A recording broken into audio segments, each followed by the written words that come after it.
ಎಲ್ಲ ಮನಸ್ಸುಗಳಿಗೂ ನಮಸ್ಕಾರ.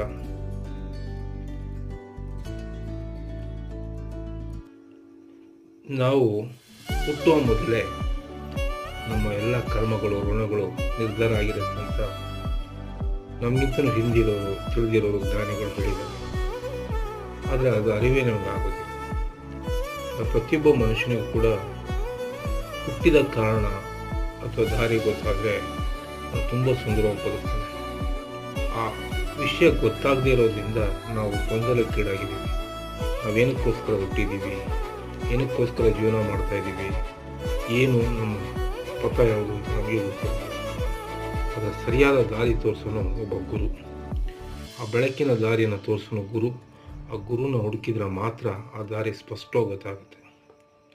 ಗುರುಗೆ ಮಾತ್ರ ಗೊತ್ತಿರುತ್ತೆ ಇವನ ದಾರಿ ಯಾವುದು, ಇವನ ಏನಕ್ಕೋಸ್ಕರ ಹುಟ್ಟಿದ್ದಾನೆ.